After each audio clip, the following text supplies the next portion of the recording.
Okay, online mode में my audible and visible to all of you and first of all welcome to this session.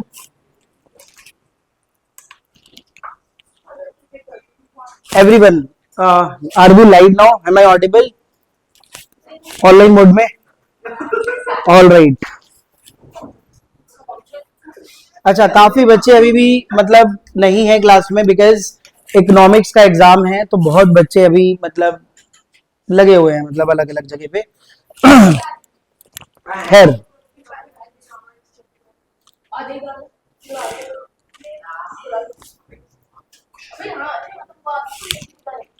पूरी visibility है? Yes guys, online mode में बिल्कुल perfect. Okay,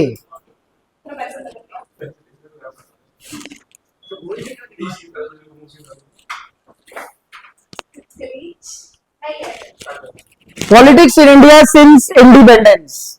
ये वाली book आज हम खत्म तो नहीं कर पाएंगे, बट हाँ, फर्स्ट टू 4 मतलब चैप्टर 1 से 4 तक एक वन शॉट में लाइक एक स्टोरी फॉर्म में एकदम फिट करेंगे माइंड में कि मतलब क्या है, राइट?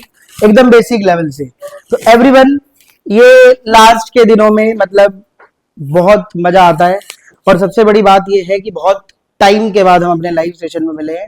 जिस दिन का हमें फाइनली इंतजार था वो दिन आ गया है, फाइनली आ गया है. बाकी इकोनॉमिक्स का भी एग्जाम है 18 मार्च को. खैर, काफी बच्चे वहां पे बिजी हैं, राइट? बट कोई बात नहीं, बहुत बढ़िया जाएगा इकोनॉमिक्स का एग्जाम. बहुत बढ़िया तरीके से तुम सब लगे हो, तुम सबकी मेहनत में कहीं कमी नहीं है. अब बारी है पॉलिटिकल साइंस की, राइट? और पॉलिटिकल साइंस में सबसे तगड़ा गैस यही है, पेपर इस बार आने वाला है डिफिकल्ट. नहीं डराया मैंने. खैर, अगर तुमने ध्यान से पढ़ लिया तो वो डिफिकल्ट नहीं लगेगा, राइट? तो खैर, ये मैंने डराया नहीं, डोंट वरी. डिफिकल्ट इतना नहीं आएगा कि आप कर ना पाओ, राइट? यही क्योंकि आपने पूरे साल मेहनत करी है, राइट? चलिए, इतना नहीं आएगा डिफिकल्ट. हाँ, तैयारी में दम है और हम बिल्कुल मैं अपनी साइड से कोशिश करूंगा लास्ट मोमेंट तक बहुत सारे क्वेश्चंस आप सबको प्रोवाइड करूंगा जो बोर्ड एग्जाम में आएंगे. एसडीटीज आ सकते हैं, राइट? तगड़ा गैस होगा बिग सरप्राइज में. सेशंस यूट्यूब पर आएंगे 18 मार्च से लगातार हम मिलेंगे वहां पे. ऑफलाइन स्टूडेंट आप यहाँ पे आ सकते हो, कोई ऐसी बात नहीं है. बाकी हम बिल्कुल प्लान आपके सामने रखेंगे, राइट? फिलहाल जिस चीज के लिए हम मिले हैं उसको पहले स्टार्ट कर देते हैं फर्दर डिस्कस करने के बजाय, राइट? Chapter 1 to 4. सबसे बड़ी बात, इंडियन पॉलिटिक्स की सबसे बड़ी सिग्निफिकेंस क्या है? भारत की राजनीति आजादी से. इंडिया गॉट इंडिपेंडेंस सिंस 1947 15 अगस्त, राइट? 15 अगस्त को हमारा देश आजाद हो गया था. आप सबको पता है 1947 में हमारी कंट्री आजाद हो गई थी. अब इस फ्रीडम को हम क्या कहते हैं? आजादी. हर कंटेक्स्ट में, आई मीन फ्रीडम का मतलब होता है आजादी हर कंटेक्स्ट में, राइट? ध्यान से आप सबको बेसिक थीम पर माइंड में मतलब सारी चीजें रखनी है कि चैप्टर 1 में क्या है, चैप्टर 2 में क्या है, चैप्टर 3 में क्या है, चैप्टर 4 में क्या है, 5 में क्या है, 6 में क्या है, 7 में क्या है, 8 में क्या है, राइट? तगड़ी स्ट्रेटेजी क्या है इस बात को समझना. आप सबको सबसे पहले एक पेयर बनाना है. क्या बनाना है? पेयर. इंडियन पॉलिटिक्स वाली बुक का आप सबको अच्छा सा पेयर बनाना है. पेयर कैसे बनेगा, क्या है पेयर, बहुत अच्छे से आप सबको पता है. मैं यहाँ पे रिटर्न कर देता हूं. ओवरऑल 8 चैप्टर्स मिल जाते हैं, राइट? 8 चैप्टर का पेयर क्या है इस बात को आप सब ध्यान में रखना. पहले 1 2 3 4 ये हमारा सिंगल पेयर है जिसमें हम कवर करते हैं इंटरनल और एक्सटर्नल दोनों चैलेंजेस कवर कर देते हैं, राइट? अब यहां पे चैलेंजेस हर कंटेक्स्ट पे है. Internal challenges, external challenges, first, second, third, fourth. इतना एक्सपीरियंस हो चुका है कि जो गेस करेंगे पक्का वही आएगा. घुमा फिरा के सब वही आता है. क्वेश्चन की फॉर्म चेंज हो जाती है, बाकी सब वही है, right? Challenges of nation building. ये जो पहला चैप्टर है, इस चैप्टर में गिनती के टॉपिक्स 5 हैं।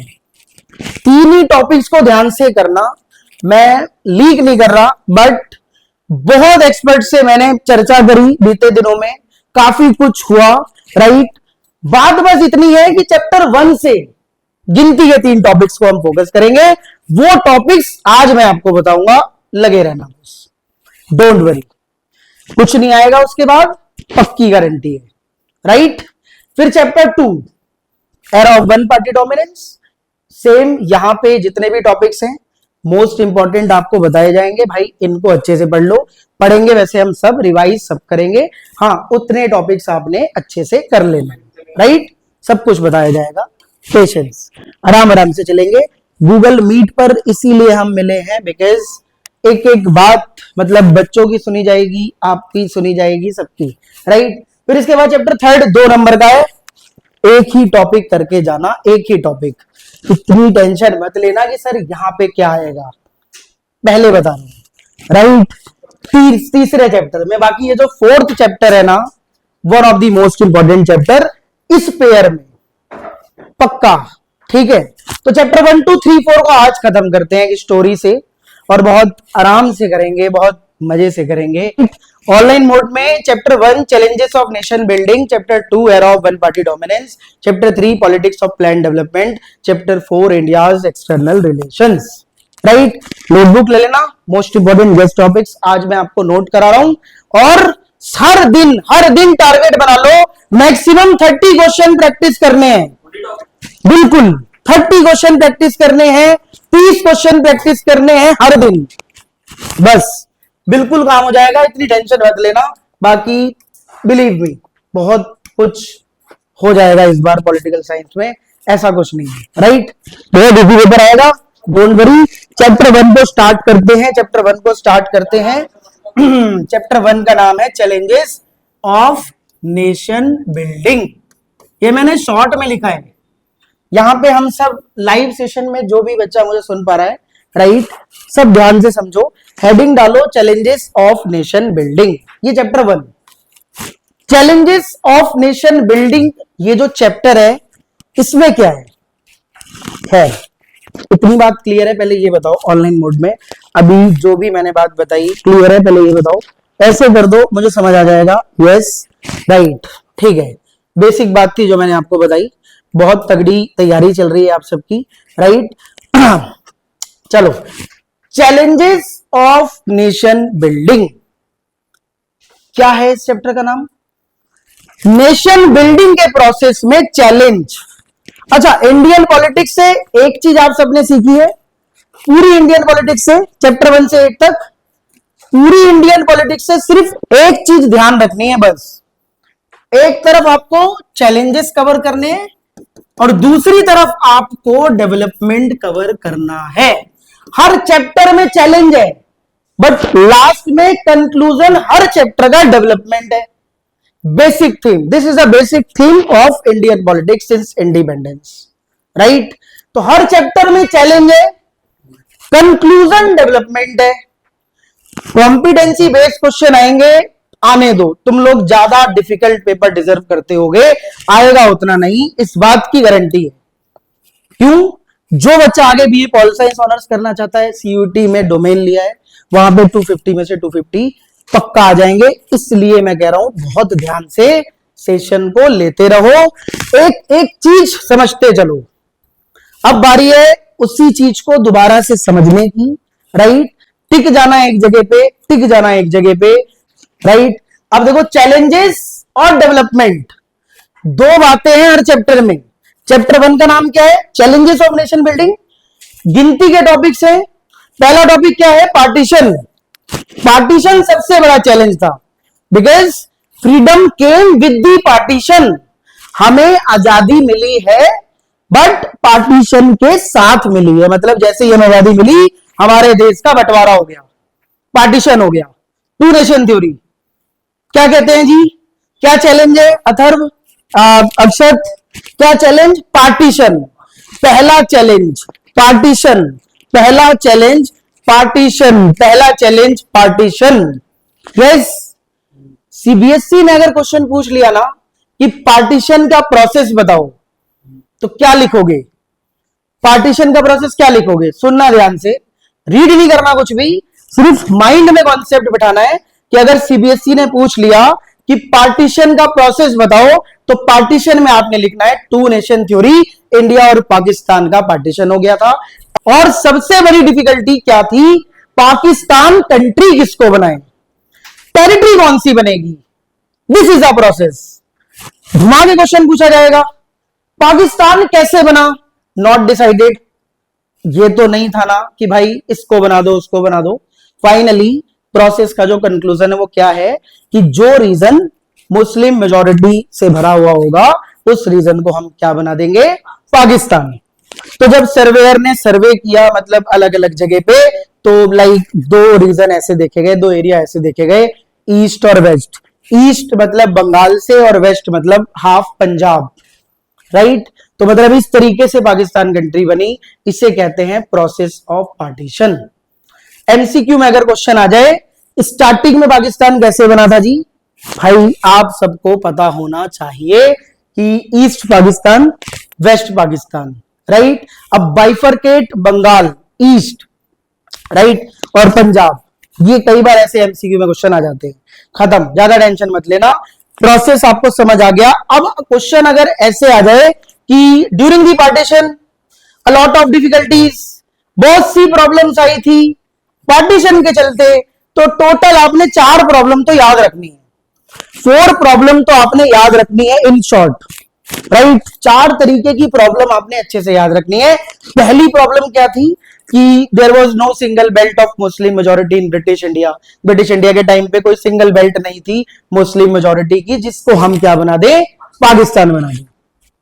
ऐसा मतलब कुछ भी नहीं था, right. But the point is जब फाइंड किया गया, सर्वे किया गया, ऐसे बनाएंगे वैसे बनाएंगे, प्रॉब्लम जरूर आई थी, बट कंक्लूजन यही हुआ कि फाइनली ईस्ट वेस्ट कॉन्सेंट्रेट किया गया। ईस्ट मतलब बंगाल, वेस्ट मतलब पंजाब, पाकिस्तान बना दिया। पहली प्रॉब्लम ये थी।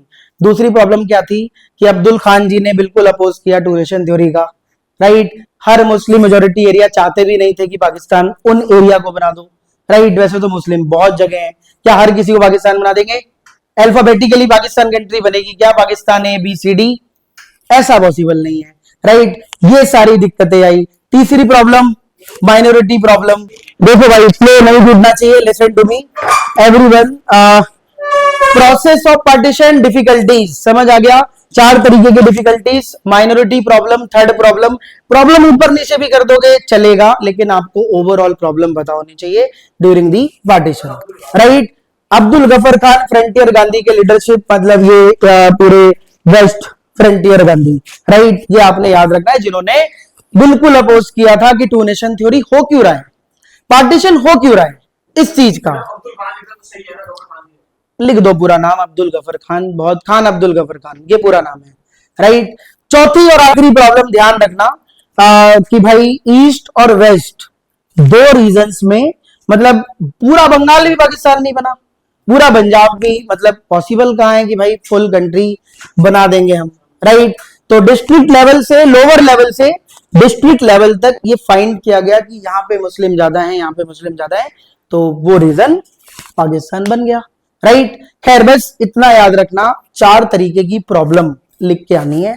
हो सकता है 4 मार्कर क्वेश्चन आ जाए during the partition a lot of difficulties, right, या what are the problems during the partition, right, ये सब कुछ आ सकता है, yes।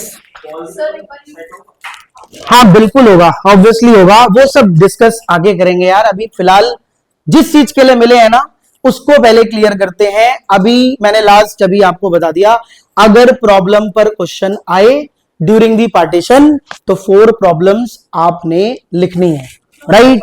हाँ two nation theory, two nation का डिवीजन, लाइक इंडिया और पाकिस्तान का, बस सिंपल, बस। What is meant by two nation theory? 2 देशों के बीच बंटवारा, 2 रिलीजियन के बीच, 2 रिलीजियन के बीच हिंदू मुस्लिम्स, बस सिंपल, यस। हाँ तो टू नेशन थ्योरी थी, तो इंडिया और पाकिस्तान का डिवीजन हुआ था, उसको अब्दुल गफर खान ने अपोज करा था, ठीक है, ये सब पॉइंट।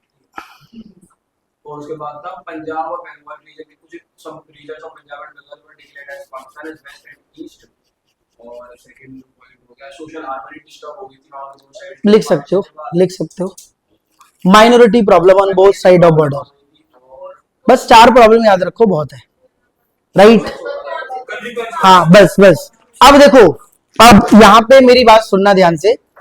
पार्टीशन सबसे पहला चैलेंज आफ्टर इंडिपेंडेंस, पार्टीशन सबसे पहला चैलेंज आफ्टर इंडिपेंडेंस। पार्टीशन के ये सारे पार्ट्स, अगर प्रॉब्लम पर क्वेश्चन आए तो यही लिखना है, प्रोसेस आए जो मैंने आपको बताया वो लिखना है। अब लास्ट में कॉन्सिक्वेंस आ सकते हैं, कॉन्सिक्वेंस अगर आए तो आपने ध्यान रखना है, कॉन्सिक्वेंस का ये मतलब होता है कि पार्टीशन होने के बाद के परिणाम, रिजल्ट क्या थे। तो वहां पे आपने सोशली, पॉलिटिकली, इकोनॉमिकली हर चीज में कॉन्सिक्वेंस को हाईलाइट करना है।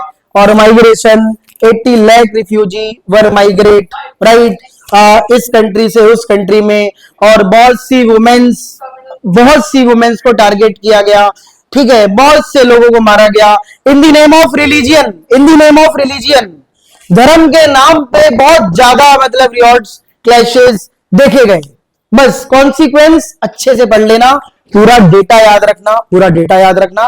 पार्टीशन में अगर ऐसे क्वेश्चंस आ जाएं तो आराम से लिख कर आ जाना, कोई दिक्कत नहीं है, बस, राइट। कॉन्सिक्वेंस आप सबको पता है कि क्या हुआ था पार्टीशन के बाद, यही आपने याद कर लेना है कि माइग्रेशन हुई, ठीक है, फोर्स किया गया, जो बच्चे वहां पे छूट गए उनको धर्म बदल लो, धर्म परिवर्तन करने का, राइट। और बहुत सी चीजों का भी पार्टीशन हुआ, लाइक सिर्फ इंसानों का नहीं, बहुत सी चीजों का भी पार्टीशन हो गया, मतलब बहुत सी इसके अंदर कॉन्सिक्वेंसेस आ सकते हैं। की टर्म्स याद रख, राइट, की टर्म्स याद रखना। अगर कॉन्सिक्वेंस आए तो आपने याद रखना है।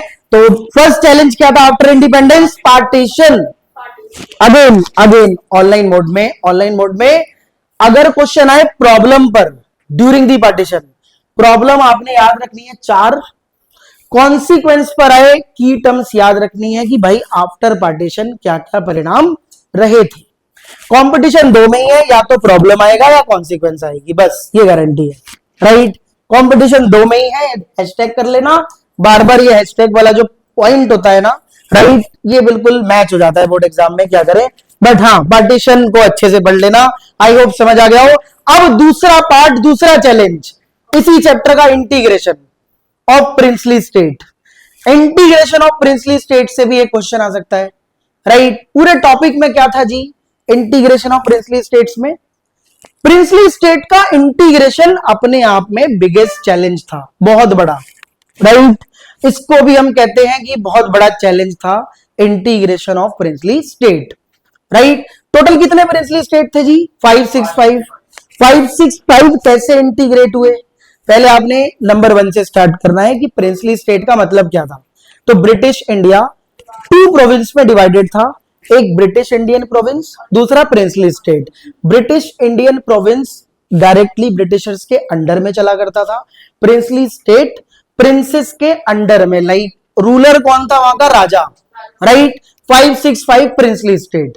But the point is British Indian province 2 में था, लेकिन सुप्रीमेसी ब्रिटिशर की थी, राइट।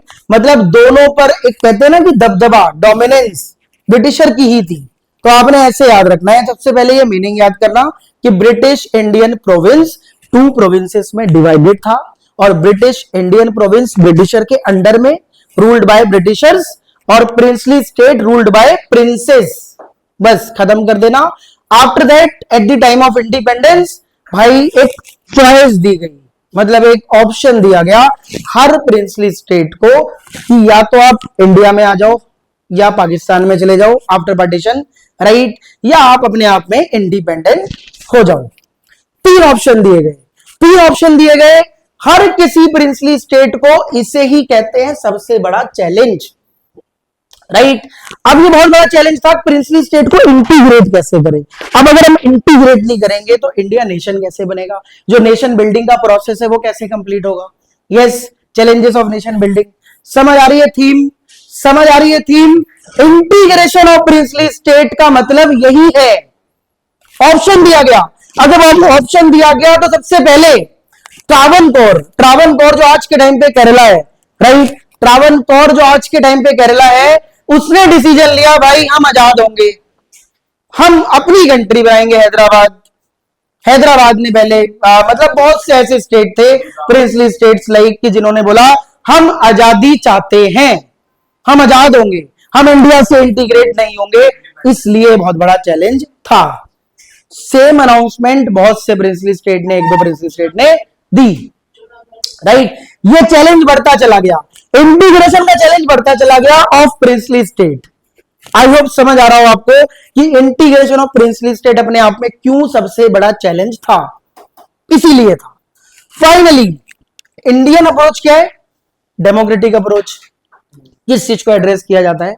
यूनाइटेड अप्रोच, कि भाई यहां पे हर भाषा बोलने वाले व्यक्ति की इंपॉर्टेंस है, हर कल्चर की इंपॉर्टेंस है। इंडिया नेशन जो बना है वो भाई किसी एक धर्म से नहीं बना, किसी एक कल्चर से नहीं बना।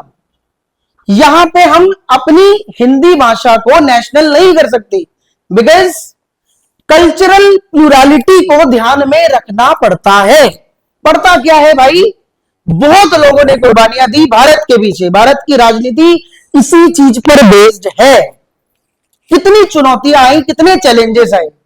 ये दूसरा चैलेंज था, integration of princely state. Actually सबसे बड़ी ट्रिक पता है क्या है? इंडियन पॉलिटिक्स की सबसे बड़ी ट्रिक भाई जो है वो यही है कि चैलेंज आया ना पार्टीशन का, हमने पार्टीशन के चैलेंज को क्रॉस किया, उसके बाद प्रिंसली स्टेट को इंटीग्रेट करने का चैलेंज आया, उसको भी हमने क्रॉस कर लिया। बिकॉज हमारी जो डेमोक्रेटिक अप्रोच है ना वो लगभग सारे रिलीजियन को, सारे कल्चर को यूनाइट करके चलती है। हम ऐसे नहीं कर सकते कि किसी को अलग कर दें या किसी की सिग्निफिकेंस नहीं है या किसी कल्चर को नहीं माने। हमारा कॉन्स्टिट्यूशन इस चीज पर तो बना ही नहीं। कॉन्स्टिट्यूशन को बनने में 2 years 11 months 18 days क्यों लगे? इन्हीं चीजों को डिसाइड करने में इतने साल लग गए। बहुत से लोग उसमें ऐसे आए, सेपरेट इलेक्टोरेट कर दो, हमारे अलग इलेक्शंस होंगे, हमारा अलग सिस्टम चलेगा। भाई क्यों चलेगा? भारत का संविधान एक ऐसा संविधान है जो दुनिया का सबसे सफल संविधान माना जाता है, सबसे सक्सेस, राइट। इसको भी हमने क्रॉस कर लिया। इसमें सबसे इंपॉर्टेंट रोल प्ले किया वल्लभ भाई पटेल ने। सरदार वल्लभ भाई पटेल ने सबसे तगड़ा इसमें रोल निभाया। ऐसे ही थोड़ी ना सूरत में स्टैच्यू ऑफ यूनिटी उनके नाम की बनी हुई है, क्योंकि यूनिटी को इंश्योर करने का काम सरदार वल्लभ भाई पटेल जी ने किया था। ये याद रख लेना। उन्होंने instrument of accession agreement sign कराया, सबने इंटीग्रेट मतलब करने का एग्रीमेंट साइन कर दिया, 3-4 ने मना कर दिया। जूनागढ़ में प्लेबिस्काइट कंडक्ट हुआ, जूनागढ़ में बोला कि भाई ठीक है हम आ जाते हैं इंडिया में, राइट। हैदराबाद अपने आप में मना कर गया, मणिपुर अपने आप में मना कर गया, भले ही बाद में आ गया लेकिन पहले मना कर गया, राइट। तो डॉक्यूमेंट नेम याद रखना, instrument of accession. Vallabh Bhai Patel जी ने ये चीज मतलब लाइक एग्रीमेंट साइन करवाया था ताकि सारे प्रिंसली स्टेट इंडिया से इंटीग्रेट हो सके। और हाँ, गवर्नमेंट की 3 कंसिडरेशन जरूर याद रखना, क्योंकि government approach towards the princely state आ सकता है। Hashtag this, government approach towards the princely states आ सकता है, राइट। इतना ध्यान रखना। गवर्नमेंट अप्रोच में pre consideration, most of the people really wanted to join Indian union. Princely state के बहुत से लोग चाहते थे इंडिया में ज्वाइन करें। दूसरी चीज, गवर्नमेंट ऑफ इंडिया बिल्कुल प्रिपेयर थी to give the flexibility, to give the autonomy. अरे भाई तुम ज्वाइन करो, हम तुम्हें स्टेटस देंगे, हम तुम्हें सब कुछ देंगे। वेल, ये आपको समझ आ गया। तीसरा, टेरिटरी। टेरिटरी भी एक बहुत इंपॉर्टेंट चीज होती है, हर टेरिटरी का भी ध्यान में रखना पड़ता है। Territorial integrity, right. Just listen to me, ध्यान से समझो। टेरिटोरियल है ना, तो मतलब ये आपने याद रखना है, हो जाएगा याद, बड़े आराम से हो जाएगा याद। फिर पूरी जान लगाएंगे। पॉलिटिकल साइंस का पेपर बहुत बड़ा पेपर नहीं है, जस्ट एक आप सब एग्जैक्ट एक लाइफ में कदम रखोगे after 12th। Pol science, economics कुछ भी नहीं है यार, बस चलते रहो, कोई टेंशन नहीं। तुम लोगों का बस इस चीज का एग्जाम है कि तुम लोग कितने कंसेप्चुअल हो। इस चीज का एग्जाम नहीं है कि तुम्हारा करियर बन जाएगा, तुम्हारी जिंदगी बन जाएगी, नहीं। ध्यान दो बस, एक स्टोरी से आप सारी चीजें आप समझो, रीड करने का टाइम चला गया, सेल्फ स्टडी पे बेस्ड हो जाओ, डेली क्वेश्चन प्रैक्टिस करो, स्टोरी माइंड में फिट करो। जैसे मैं बोल पा रहा हूं, प्रिंसली स्टेट को इंटीग्रेट करना अपने आप में बहुत बड़ा चैलेंज था, but the point is with the help of document instrument of accession, Vallabh Bhai Patel जी के इस एक्शन, इस प्रयास से भारत में मतलब ये सारे प्रिंसली स्टेट इंटीग्रेट हो पाए और इंडिया एक यूनियन ऑफ स्टेट बन गया। अभी नहीं बना, अभी नामकरण करेंगे तीसरे चैलेंज के साथ और चैप्टर 1 लॉक कर देंगे, डोंट वरी, पक्का लॉक कर देंगे। लेकिन इतनी बात आई होप समझ आ गई हो, अगर डॉक्यूमेंट नेम आए तो लिख देना, कितने प्रिंसली स्टेट थे तो लिख देना, किन ने मतलब ये एग्रीमेंट साइन कराया, किन की रोल इंपॉर्टेंट थी, वल्लभ भाई पटेल, ये लिख देना।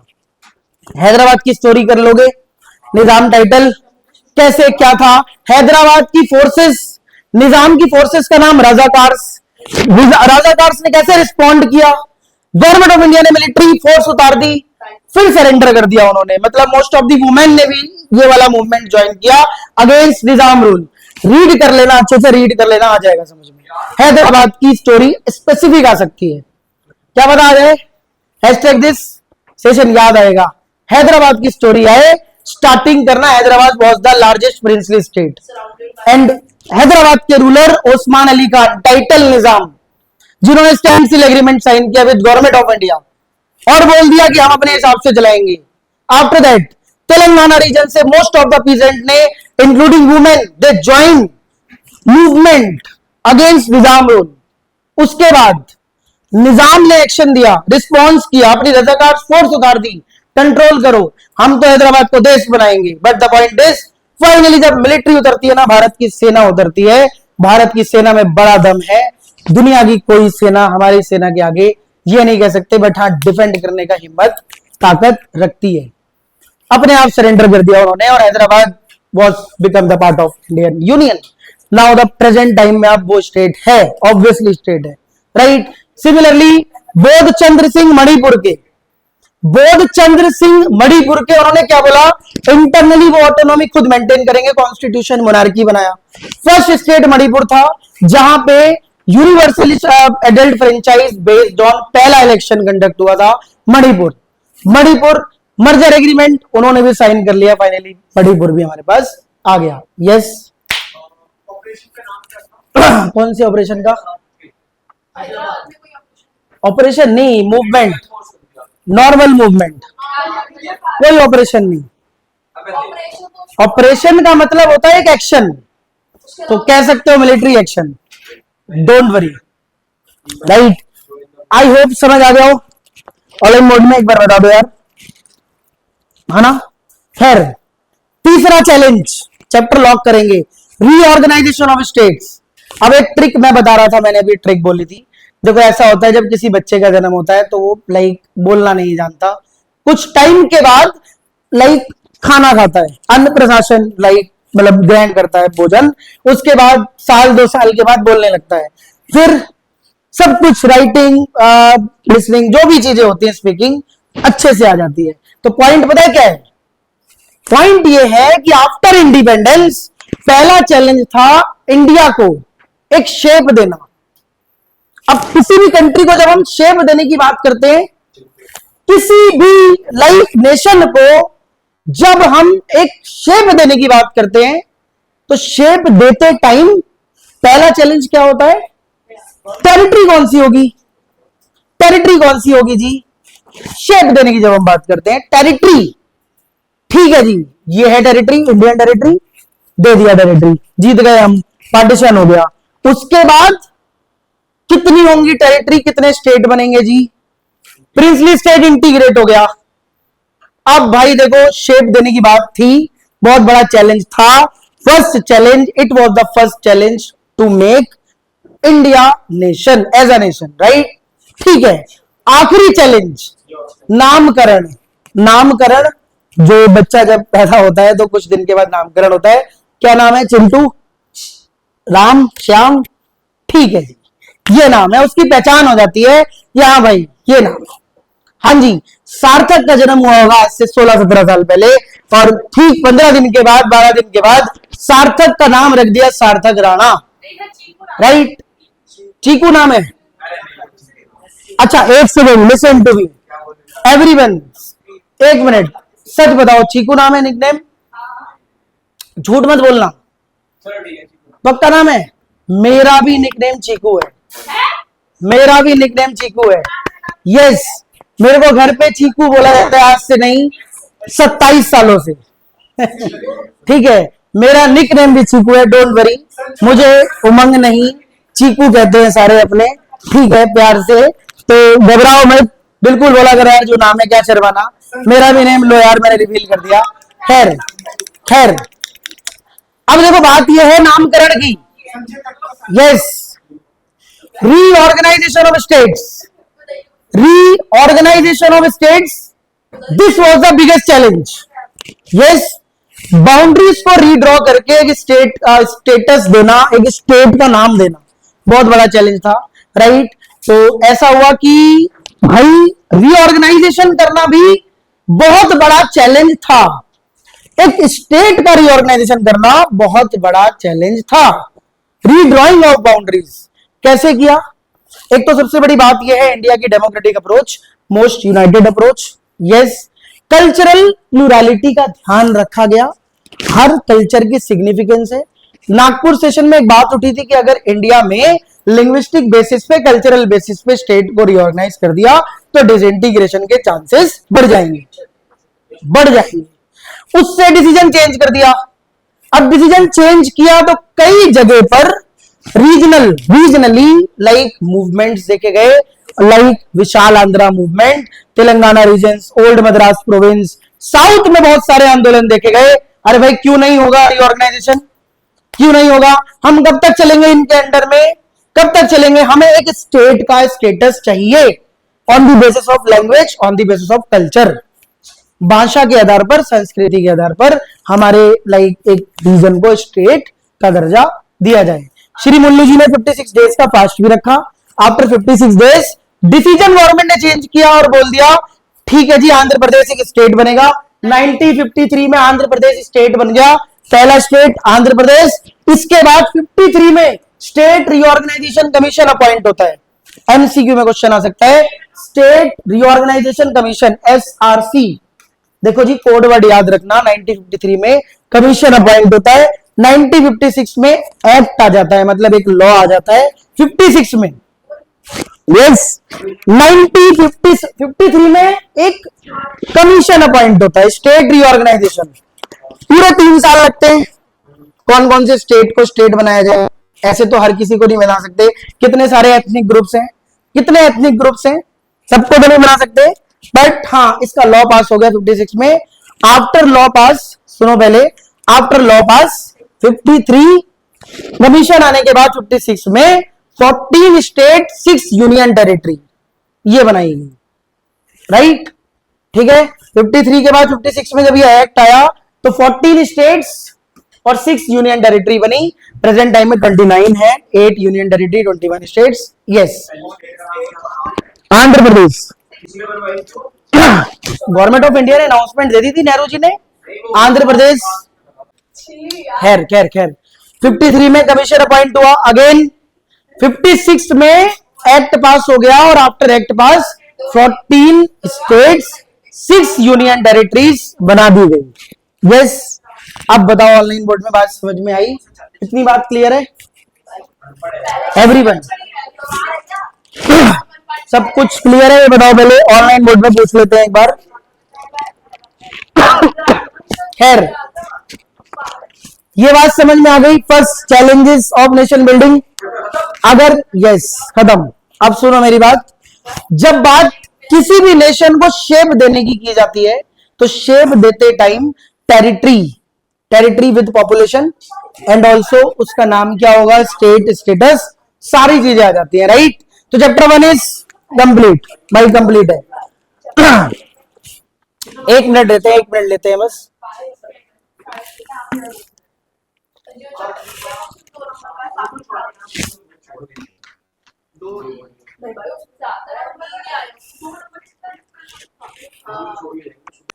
चलो भाई दूसरे में रफ्तार बढ़ाएंगे।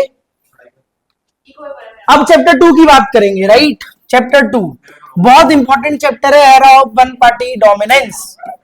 यस, ऑनलाइन मोड में एक बार मुझे आंसर करो किसी भी स्टूडेंट का, चैलेंजेस ऑफ नेशन बिल्डिंग में कोई डाउट, हैशटैग कर लेना पार्टीशन में difficulties, during the partition difficulties, problem, consequence most important है, और इंटीग्रेशन ऑफ प्रिंसली स्टेट्स भी मोस्ट इंपॉर्टेंट है, right. With Hyderabad story, with Hyderabad story. बाकी रीऑर्गेनाइजेशन ऑफ स्टेट्स भी कर लेना अच्छे से, ज्यादातर चांसेस वहां से एमसीक्यू के हैं। स्टेट रीऑर्गेनाइजेशन कमीशन कब अपॉइंट हुआ, राइट। स्टेट रीऑर्गेनाइजेशन एक्ट कब पास हुआ, कितने स्टेट बने, ज्यादातर चांसेस इसी के हैं। विशाल आंध्रा मूवमेंट, स्टेट बनाने वाला मूवमेंट, विशाल आंध्रा मूवमेंट, एमसीक्यू से आने के चांसेस ज्यादा है। एवरीवन, ठीक है, याद रहेगा, याद रहेगा। अभी ये लाइव सेशन की जस्ट शुरुआत हुई है, बहुत बार ये रिपीट होगा, तुम्हारे माइंड में सारी चीजें फिट हो जाएंगी, डोंट वरी, सारी चीजें फिट हो जाएंगी एग्जाम डे तक, डोंट वरी, राइट। अब देखो, era of one party dominance, era of one party dominance. इस पूरे चैप्टर में हम क्या पढ़ते हैं, era of one party dominance, एक पार्टी का डोमिनेंस, और वो एक पार्टी कांग्रेस पार्टी। यस, और हाँ, सेकंड चैलेंज कवर होता है सेकंड चैप्टर में। Challenge was like to establish democracy, right. Democracy को स्टैब्लिश करना अपने आप में बहुत बड़ा चैलेंज था, राइट, बहुत बड़ा चैलेंज था। बट हमारे देश के लीडर ने, हमारे कांग्रेस लीडर ने, हमारे बहुत सारे रेवोल्यूशनरीज ने, नेशनलिस्ट लीडर्स ने डेमोक्रेसी को स्टैब्लिश किया, डेमोक्रेसी को स्टैब्लिश किया, डेमोक्रेसी को स्टैब्लिश किया सारे लीडर्स ने मिलकर। और leaders decided to take difficult path, right. अब जब डेमोक्रेसी को स्टैब्लिश कर ही दिया, तो खाली डेमोक्रेसी को स्टैब्लिश करने से गवर्नमेंट नहीं फॉर्म हो जाती। पहले समझो, खाली डेमोक्रेसी को स्टैब्लिश करने से गवर्नमेंट फॉर्म नहीं हो जाती। सरकार बनाने के लिए बहुत चीजें चाहिए होती हैं, सब्जी बनाने के लिए बहुत सी सब्जी चाहिए होती है, इंग्रेडिएंट्स बहुत सी चीजें चाहिए होती हैं, खैर तब जाके सब्जी बनती है। अब बात बस ये है कि जब कंट्री को शेप मिल ही गया है, तो अब सिस्टम कौन चलाएगा, गवर्नमेंट सिस्टम, इसको समझते हैं इस चैप्टर में, राइट। और इस चैप्टर का नाम इसलिए ये है क्योंकि कांग्रेस पार्टी जीत जाती है फर्स्ट इलेक्शन, और जीतने के बाद कांग्रेस पार्टी भाई कोई छोटी मोटी पार्टी तो थी नहीं, ना ही है, भले ही अपोजिशन में है, राइट। तो बहुत सी इंपॉर्टेंट रोल कांग्रेस पार्टी के हैं, राइट, बहुत दम है। खैर, अब बात करेंगे वन पार्टी डोमिनेंस का बेस टू स्टैब्लिश डेमोक्रेसी, ठीक है, कर दी स्टैब्लिश। तो इलेक्शन कमीशन सेटअप करना, इलेक्शन कमीशन सेटअप करना, setting up of election commission.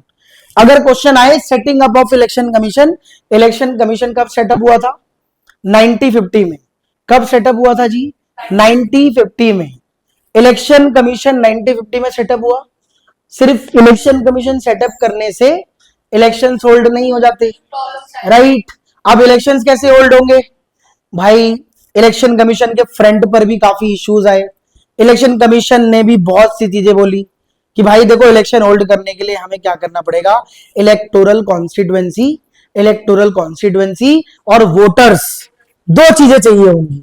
Because हम इलेक्शन होल्ड कर दें, वोट देने वाला व्यक्ति है नहीं, तो कौन वोट देगा, कैसे सरकार बनेगी, बहुत से प्रॉब्लम्स इश्यूज आए थे in front of election commission, right. ठीक है, Sukumar Sen first election commissioner appoint हुए, ठीक है भाई, सब कुछ हो गया। और जब ये इलेक्शन कमीशन सेटअप हुआ ना, तो इलेक्शन कमीशन ने बोल दिया कि पूरे देश में जनगणना कराओ, वोटर्स लिस्ट प्रिपेयर कराओ, electoral roll, electoral roll, electoral roll. पहला इलेक्टोरल रोल फेल रहा था बिकॉज इलिटरेसी का रेट ज्यादा था, लोगों को अपने नाम बताने नहीं आते थे, बहुत सी दिक्कतें थी। First electoral roll totally fail रहा था, रिजेक्ट कर दिया इलेक्शन कमीशन ने। सेकंड टाइम जब ये चीज बोला कि भाई इसको दोबारा से करो, तो दूसरी बार पास हो गया, और दूसरी बार पास होने के बाद इतने वोटर्स एलिजिबल आ गए कि हाँ भाई अब हम क्या करा सकते हैं, इलेक्शन कर सकते हैं, right. I guess 3200 MLA members of legislative assembly ये इलेक्ट हुए, और लाइक 543 या मतलब अराउंड ऑफ, नहीं 543 नहीं, देखना पड़ेगा नोट्स में कि कितने MP इलेक्ट हुए थे, एक बार देख लेना नोट्स में कितने MP इलेक्ट हुए थे। ये तो बात हो गई रिप्रेजेंटेटिव की जो इलेक्शन में खड़े हो रहे हैं, बट पॉपुलेशन में वोटर्स लिस्ट भी तैयार हो गई, दूसरी बार पास हो गई। अब इसके बाद मेथड्स ऑफ वोटिंग, वोट कैसे देंगे भाई, तो पहला वोट मेथड क्या था, ब्लैंक बैलेट पेपर, दूसरा क्या था, स्टैंप बैलेट पेपर, तीसरा क्या है, EVM, electronic voting machine, right, blank ballot paper. अब इसमें होता क्या था भाई, एक पर्चा दे दिया बैलेट पेपर खाली, अब जिसने मतलब लाइक जिसको वोट देना है उस सिंबल वाले बॉक्स में छोड़ देगा, वो स्टैंप नहीं, उस सिंबल वाले बॉक्स में छोड़ देगा, ड्रॉप कर देगा। स्टैंप वाले में स्टैंप लगानी पड़ती थी सिंबल पे कि हमने इसको दिया है। EVM तो भाई बटन दर्ज करो, सबको पता है, राइट। जब इतनी सारी चीजें हुई ना, ये बहुत बड़ा चैलेंज था। डेमोक्रेसी स्टैब्लिश करने के बाद प्रॉपर सिस्टम को स्टैब्लिश करना बहुत बड़ा चैलेंज होता है।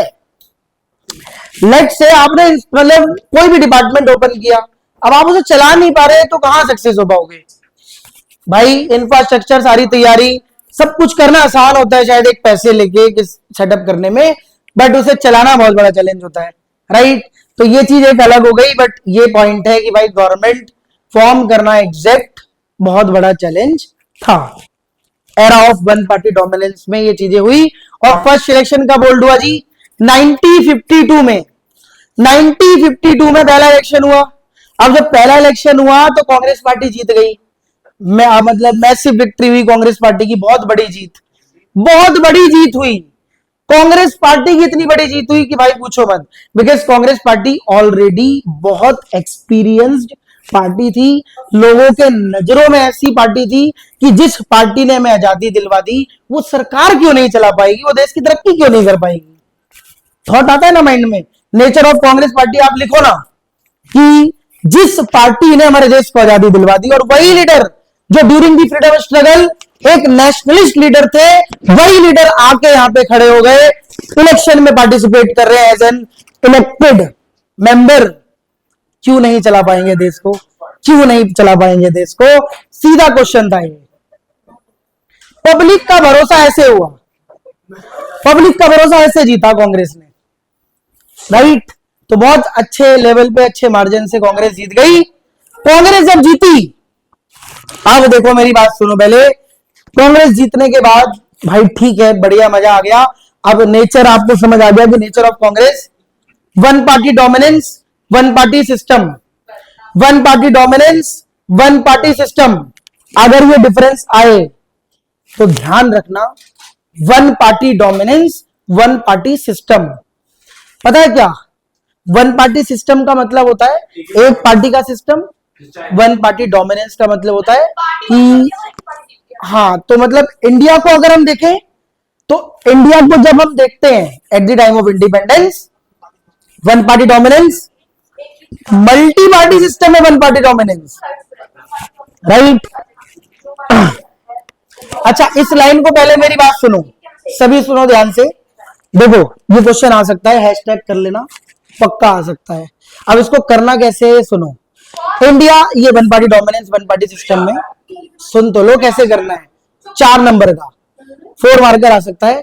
देखो, India is not the only country to have experience one party dominance if we look around the world. जब हम पूरे विश्व को झांक के देखेंगे तो there are so many example one party dominance, but the difference is that Indian politics में और कंट्री की पॉलिटिक्स में डिफरेंस ये है कि इंडिया में मल्टी पार्टी सिस्टम के साथ वन पार्टी डोमिनेंस है, और कंट्री में वन पार्टी सिस्टम के साथ तो वन पार्टी डोमिनेंस है ही। क्यूबा, मैक्सिको, ये सब ऐसे कर लेना आंसर, पूरे 4 नंबर। एग्जाम्पल देना कंट्री के, अच्छे से लिखना नेचर। साउथ अफ्रीका का एग्जाम्पल देना, उसके बाद इंडिया का एग्जाम्पल देना, 4-5 पॉइंट बन जाएंगे। साउथ कांग्रेस इंटरनेशनल पार्टी है। वन पार्टी सिस्टम सिर्फ एक ही पार्टी की है। हाँ, मैं कह रहा हूं कि इंडियन पॉलिटिक्स में अदर कंट्री की पॉलिटिक्स में डिफरेंस क्या है कि यहां पे मल्टी पार्टी सिस्टम होने के बावजूद वन पार्टी डोमिनेंस पॉसिबल ये रहता है कि हाँ, वन पार्टी डोमिनेंस खाली वन पार्टी सिस्टम में नहीं है वहां पे भी वन पार्टी सिस्टम में तो obviously one party dominance, but Indian context में ऐसा है कि मल्टी पार्टी सिस्टम होने के बावजूद वन पार्टी डोमिनेंस, और ऐसा बिल्कुल पॉसिबल है। एग्जांपल देना, अपार्थाइड सिस्टम को नेल्सन मंडेला ने कितनी मूवमेंट करा के 2.5 साल जेल बिता के कितना स्ट्रगल करके भाई एबॉलिश कराया racial discrimination between the coloured people, black white and coloured. After that 94 में न्यू साउथ अफ्रीका बिल्ड कराया, 1994 में। बेसिक क्वेश्चन सीयूटी में आने वाला, राइट। एक वो एग्जांपल देना, इंडिया का एग्जांपल देना, क्यूबा का देना। क्यों नहीं लिखा जाएगा 4 नंबर में क्वेश्चन, क्यों नहीं लिखा जाएगा, बल्कि 6 नंबर का ये क्वेश्चन, लेकिन 4 में आने के चांसेस ज्यादा है। तो डोंट वरी, अगर आए, India is not the only country to have experience one party dominance. If we look around the world, there are so many examples of one party dominance. Simple. Indian politics, India में multi party होने के बावजूद one party dominance, इसीलिए इस पूरा era, मतलब इसको कहते हैं era of one party dominance. अब एरा क्यों कहते हैं जी? 52 में इलेक्शन हुआ, कांग्रेस पार्टी जीत गई। 57 में इलेक्शन हुआ, फिर से जीत गई। 62 में हुआ, फिर से जीत गई। तो 3 बार इलेक्शन में कांग्रेस जीत गई। सेम पोजीशन के साथ, थोड़ा बहुत ऊपर नीचे हुआ है, सेम पोजीशन के साथ नेहरू जी 3 बार प्राइम मिनिस्टर बने। एंड दुर्भाग्य से 1962 के बाद 64 में उनकी डेथ हो जाती है। चैलेंज स्टार्ट हो जाते हैं। 60s के एरा को डेंजरस डिकेड कहते हैं। चैप्टर 5 अभी नहीं, बट खैर इतनी बात याद करो, वन पार्टी डोमिनेंस में इससे ज्यादा कुछ नहीं आने वाला। कांग्रेस पार्टी को as a social ideological coalition अगर आता है, as a social ideological coalition अगर आता है, तो कांग्रेस पार्टी सेंट्रिस्ट पार्टी थी। उसके लेफ्टिस्ट राइटिस्ट सब आगे पीछे उसके साथ जुड़े हुए थे सोशली आइडियोलॉजिकली, और बहुत अच्छी पार्टी थी। हर मेजर इशू को कांग्रेस बैलेंस करती थी। कोलिजन लाइक कैरेक्टर था, मोस्ट इंक्लूसिव नेचर था हर साइड के कंफ्लिक्ट में। Collision like character, rainbow like, है ना कि भाई सेंटरिस्ट को कांग्रेस पार्टी थी। खत्म चैप्टर, इसके अलावा कुछ नहीं आएगा, मैं गारंटी ले रहा हूं, मैं गारंटी ले रहा हूं, कुछ नहीं आ रहा। इमरजेंस ऑफ अपोजिशन पार्टी अगर आता है, और हाँ एनसीईआरटी के बॉक्सेस, इस चैप्टर से एनसीईआरटी के बॉक्सेस मैं मतलब दोबारा से कह रहा हूं। भारतीय जनसंघ के फीचर्स, स्वतंत्र पार्टी, सीपीआई, 3 हैशटैग दिस, भारतीय जनसंघ के फीचर्स, स्वतंत्र पार्टी, सीपीआई। एक इंफॉर्मेशन लर्न कर लेना, याद कर लेना, फाउंडर के साथ एमसीक्यू में भी आ सकता है। भारतीय जनसंघ फीचर और सीपीआई, स्वतंत्र पार्टी। एसएन टू बी ऑनलाइन मोड में क्या मेरी बात समझ आई? Era of one party dominance में हैशटैग कर लेना, राइट।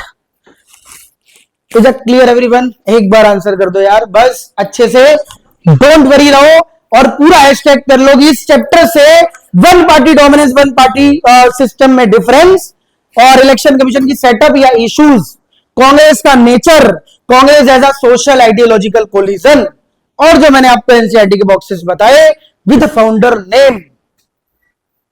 लॉक कर दो यार, कर दो लॉक। अब बारी लॉक करने की है, ज्यादा टेंशन लेने की नहीं, राइट।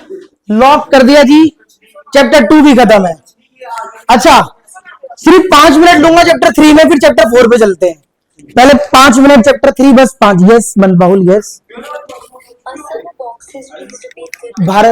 भारतीय जनसंघ, स्वतंत्र पार्टी, सीपीआई। भारतीय जनसंघ, स्वतंत्र पार्टी, सीपीआई, राइट। भारतीय जनसंघ, स्वतंत्र पार्टी, सीपीआई। अच्छे से लर्न कर लेना विद फाउंडर्स नेम, राइट। बस इसके अलावा कुछ मत करना, मतलब हो जाएगा, डोंट वरी, हो जाएगा, राइट। खैर 5 मिनट में चैप्टर 3 खत्म है। क्या है चैप्टर 3 में? 5 ईयर प्लान 1, 5 ईयर प्लान 2, और 5 year plan 1, 5 year plan 2 Indian economic development का सबसे मोस्ट इंपॉर्टेंट टॉपिक है आफ्टर इंडिपेंडेंस। इकोनॉमिक्स का पेपर है ना 18 मार्च को, डोंट वरी। 5 ईयर प्लान 1 के chief architect K N Raj, 2 के chief architect PC Mahalanobis, one का फोकस एग्रीगेरियन सेक्टर को बूस्ट कर देना, सेकंड का focus rapid industrialisation. NDC national development council NITI Aayog think tank की तरह काम करता है। नीति आयोग प्लानिंग कमीशन का रीनेम हो गया था 2014 में, यस, नीति आयोग से। 2 नंबर का चैप्टर है, ज्यादा टेंशन मत लो, ज्यादा टेंशन मत लो, बेसिक सी बातें हैं बस जो मैंने आपको बताई। पॉलिटिक्स ऑफ प्लान डेवलपमेंट में ध्यान रखना, ये actually planning for development, when it's come to development तो सबसे ज्यादा जरूरी होता है प्लान करना, and planning is must to ensure development. तीसरा चैलेंज, इंटरनल चैलेंज का तीसरा चैलेंज, प्लानिंग कमीशन की सेटअप 90-50 बॉम्बे प्लान, 1944 का हर इकोनॉमिस्ट प्लानर के साथ एक मीटिंग होना बॉम्बे प्लान, बॉम्बे से, कि हम प्लानिंग कमीशन को सेटअप करेंगे, आफ्टर दैट प्लान करेंगे ताकि हमारी इकोनॉमी बूस्ट हो। कर लो एक्सपेक्ट, बहुत बेसिक है, किसी का डाउट नहीं होगा। 2 नंबर का चैप्टर है, अगर होगा तो आई एम हेयर। अभी बहुत दिन बचे हैं, मतलब इतने भी नहीं है लेकिन इतने हैं कि हो जाएगा, राइट। ऑनलाइन मोड में ठीक है, बात समझ आ गई। चैप्टर 3 में इतना कर लेना बहुत है, डोंट वरी। बस चीफ आर्किटेक्ट के नेम याद कर लेना भाई, चीफ आर्किटेक्ट के नेम याद कर लेना अच्छे से। 3 से 4 मिनट का ब्रेक है, 3 से 4 मिनट का ब्रेक है। चैप्टर 4 स्टार्ट करेंगे, उसमें लगेगा टाइम, तो 4 minute relax relax, right, relax. अच्छा, फर्स्ट 4 चैप्टर तो तुम उड़ा देना, मैं गारंटी ले रहा हूं, और लास्ट के जो 4 चैप्टर है ना उसको आराम से पढ़ लेना। चैप्टर 4 इंडिया के एक्सटर्नल रिलेशन, जिसको हम इंडियाज फॉरेन पॉलिसी भी कहते हैं, जिसको हम इंडियाज फॉरेन पॉलिसी भी कहते हैं। Listen to me everyone, online mode में, इंडियाज एक्सटर्नल रिलेशंस, जिसको हम ऑल्सो इंडियाज फॉरेन पॉलिसी भी कहते हैं। और ये chapter most most most most important है। क्यों?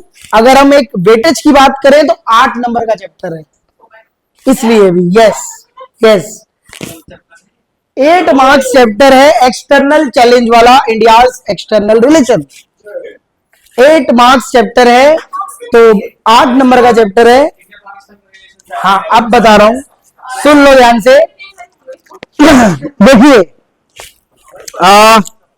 सबसे पहली चीज, चैप्टर का नाम क्या है, इस चीज को समझो।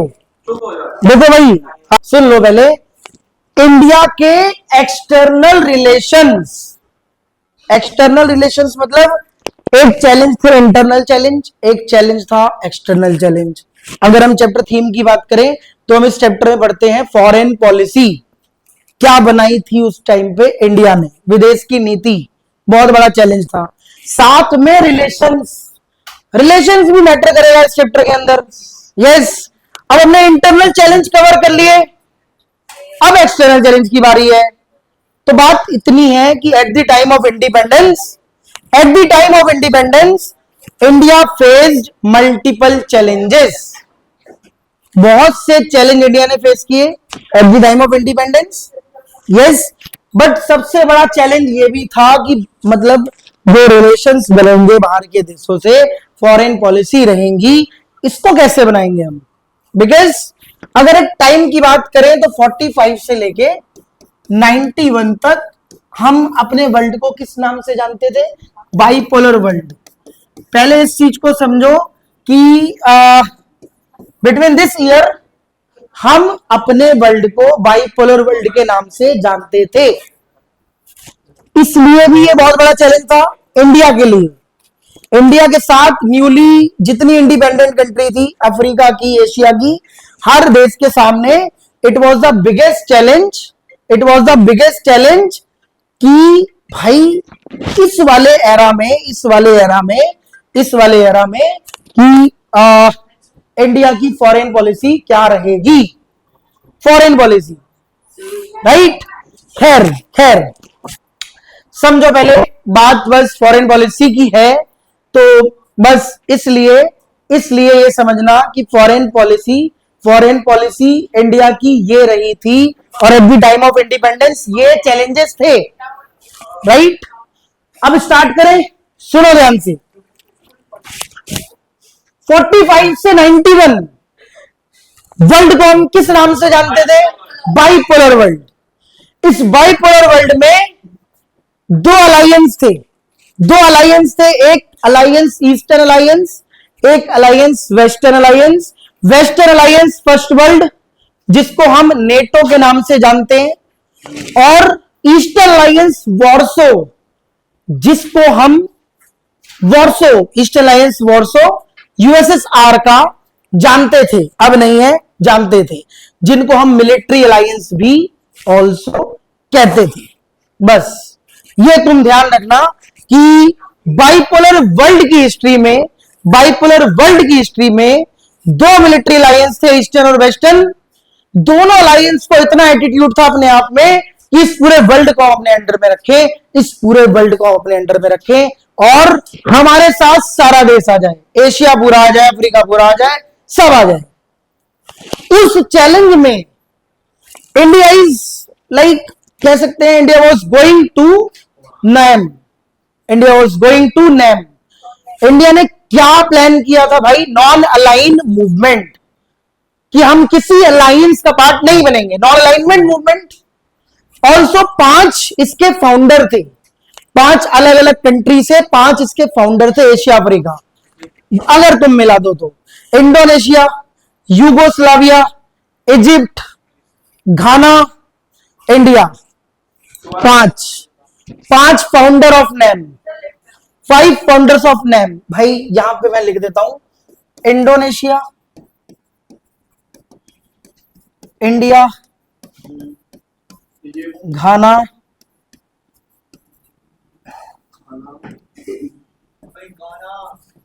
Egypt, Yugoslavia. मैं शॉर्ट में लिख दिया यूगोस्लाविया, मतलब जल्दी जल्दी में लिख दिया। एनसीईआरटी में लेफ्ट पेज पे वैसे लिखा हुआ है, मैं जल्दी जल्दी में लिख दिया, आप यहां पे देख लेना। नैम के 5 फाउंडर्स, बहुत तगड़ा गैस। मैच द फॉलोइंग अगर आ जाए तो किस कंट्री का लीडर कौन सा था, याद रख लेना। एनसीईआरटी में पेज है लेफ्ट साइड में, हर देश से अलग अलग लीडर था। जैसे अगर बात करें इंडिया से नेहरू जी, पोएम घाना से, मतलब कह सकते हैं एनक्रूमा, इससे इजिप्ट से, राइट, जोसेफ विश ट्राइटो। एक बार याद कर लेना हर एक देश का लीडर का नाम, राइट, ये याद कर लेना, बिल्कुल याद कर लेना, क्या पता मैच द फॉलोइंग आ जाए, राइट। एनसीईआरटी में दे रखा है, एंड बिल्कुल पहला पेज है यार, बिल्कुल पहला पेज है, एकदम चैप्टर स्टार्टिंग का, ये आपको याद कर लेना है। और India was going to a NAM. NAM के फाउंडर थे नेहरू जी। इन्होंने the policy of non alignment, कौन सी पॉलिसी अपनाई? नॉन अलाइनमेंट की, जिसको क्या कहते हैं? हम डिस्टेंस रखेंगे दोनों कैंप से, दोनों सुपर पावर से, हम किसी को ज्वाइन नहीं करेंगे, मतलब लाइक यूएसए को भी नहीं करेंगे और यूएसएसआर को भी नहीं करेंगे। हाँ, यूएसएसआर से हमारे रिलेशन अच्छे बन गए थे, हमने सोशलिज्म मॉडल को, लाइक हम सोशलिज्म मॉडल से इंस्पायर थे, नेहरू जी, मोस्ट ऑफ द, मतलब जितने पीपल्स हैं, राइट, सोशलिज्म आइडियोलॉजी से इंस्पायर थे। ऐसा नहीं है कैपिटलिज्म से इंस्पायर नहीं थे, मिक्स इकोनॉमिक मॉडल अपनाया हमने, राइट। तो पॉइंट बस ये है कि हमने अमेरिका से तो डिस्टेंस मेंटेन किया, यूएसएसआर से भी किया, आई मीन दोनों मिलिट्री अलायंस से किया, लेकिन यूएसएसआर के टिल्टेड टूवर्ड्स हम थोड़ा ज्यादा झुकाव में रहे, उनके साथ हमारे संबंध अच्छे बने, और उससे यूएसए हमसे हर्ट हो गया, उसके सेंटिमेंट हर्ट हो गए, उसको अच्छा नहीं लगा कि मतलब हम इतने अच्छे संबंध यूएसएसआर से क्यों बना रहे हैं, राइट। और हाँ, in between Egypt Britain crisis, Suez canal crisis, इन सबको याद कर लेना कि क्योंकि पाकिस्तान यूएसए की पॉलिसी अपना रहा था। पाकिस्तान तो हमेशा वही काम करता है भाई जो इंडिया नहीं करता, यस। तो ये रिलेशंस में थोड़े से ऊपर नीचे तनाव पैदा हो गए उस टाइम पे, राइट। तो बहुत से इस समय पे क्राइसिस थे, उसको तुम आराम से रीड करके समझना। लेकिन हाँ, ये था हमारा फॉरेन पॉलिसी का सबसे बड़ा चैलेंज। और हाँ, इंडिया में क्या डिसीजन लिया? नैम। और नाम 5 फाउंडर के साथ मिलके बनाया गया, और ये 5 फाउंडर मना कर चुके थे भाई हम यूएसए के अलायंस में शामिल नहीं होंगे। ये बात है, बस इतनी see the policy of non alignment. अब हम 5 कंट्री को तो नहीं पढ़ेंगे, लेकिन इंडियन कंटेक्स्ट में इंडिया को तो हम पढ़ ही रहे हैं। इंडिया की पॉलिसी ऑफ नॉन अलाइनमेंट समझ आ गया कि इंडिया का नेशनल मूवमेंट आइसोलेटेड प्रोसेस नहीं था भाई। हमारे नेशनल मूवमेंट से अफ्रीका एशिया की बहुत सी कंट्री इंस्पायर हुई, इन्फ्लुएंस हुई। इंडियन नेशनल आर्मी की क्रिएशन हुई सुभाष चंद्र बोस के थ्रू, राइट। इंटरनेशनली एक मैसेज गया कि हाँ, एक वर्ल्ड वाइड स्ट्रगल है अगेंस्ट इंपीरियलिज्म। किसके अगेंस्ट? इंपीरियलिज्म, मतलब कि इंपीरियल फॉर्म ऑफ गवर्नमेंट के खिलाफ वर्ल्ड वाइड स्ट्रगल था। यस, तो समझ आ गया था policy of non alignment. Nehru ji का रोल, नेहरू जी का रोल याद करना। 3 ऑब्जेक्टिव्स, 3 ऑब्जेक्टिव्स क्या थे? 3 ऑब्जेक्टिव्स नेहरू जी के रोल में। टेरिटोरियल इंटीग्रिटी करेंगे, राइट, टेरिटोरियल इंटीग्रिटी का ख्याल रखा जाएगा, और to ensure economic development, rapid economic development. एक कौन बताएगा भाई नेहरू जी के रोल में? एक ऑब्जेक्टिव, 2 मैंने बता दिए। To earn hard and sovereignty. Eco का पेपर है मगर ध्यान बहुत अच्छा है पॉलिटिकल साइंस में, याद है। टू मतलब तुम सब इसलिए थोड़े बहुत चिल, देखो मैं बता रहा हूं, आप सब टेंशन इसलिए भी ज्यादा नहीं ले रहे, पूरे साल मेहनत करी है, सबसे बड़ी बात है। पूरे साल यही चीजें पढ़ी है, हाफ ईयरली में, प्री बोर्ड में, कितनी बार पढ़ोगे, फाइनल तक मैं तुम्हारे साथ इसी स्टोरी के साथ लगा रहूंगा। क्यों नहीं आएंगे 80 में से 80? क्यों नहीं आएंगे 80 में से 80? हाँ, एक second. To hard and sovereignty, to hard and sovereignty and territorial integrity, to promote, भाई तुम याद रख लेना ये, and to ensure rapid economic development. Nehru ji के role, distance from two camps, distance from two camps, दोनों सुपर पावर से distance. In fact भाई कई लोग ये भी चाहते थे कि अमेरिका की पॉलिसी अपना लो, ज्यादातर चाहते थे कि भाई ऐसे अपने नेहरू जी चाहते थे कि भाई अपने ऑब्जेक्टिव अचीव हो जाए, मतलब जो हमारे 3 ऑब्जेक्टिव है बस, राइट। ऑल मोड में मतलब याद रखना, लोग कहते थे फॉरेन पॉलिसी अमेरिका की अपनाओ, खाली एक लाइक कैपिटलिज्म थिंकिंग से। नेहरू जी के विश क्या थे कि भाई हमारे ही ऑब्जेक्टिव अचीव हो जाए, बहुत है। यूएसए के सेंटिमेंट क्यों हट हुए? हम थोड़ा सा यूएसएसआर के टिल्टेड टुवर्ड्स, थोड़ा सा उसके सोशलिज्म मॉडल से इंस्पायर हुए, ये है। तीसरा, एफ्रो एशियन यूनिटी, अफ्रीका में, एशिया में यूनिटी इंश्योर करने का काम किया। इनफैक्ट नेहरू जी के पूरे एरा में बहुत सी कॉन्फ्रेंसेस ऐसी हुई जिसने इंटरनेशनल रिलेशंस कॉन्टेक्ट, पहले तो अपनी एशिया की बात करें, अफ्रीका की बात करें, इसमें बनाए। नेहरू जी के एरा में एक चीज मार्क की जाती है, क्या? कि नेहरू जी ने अपने एरा में मतलब एशिया अफ्रीका में कॉन्टेक्स्ट बनाए, रिलेशंस बनाए। कौन कौन सी कॉन्फ्रेंस कब कब हुई, कहां कहां हुई, याद कर लेना, याद कर लेना। कौन कौन सी कॉन्फ्रेंसेस कब कब हुई, कहां कहां हुई, लर्न कर लेना।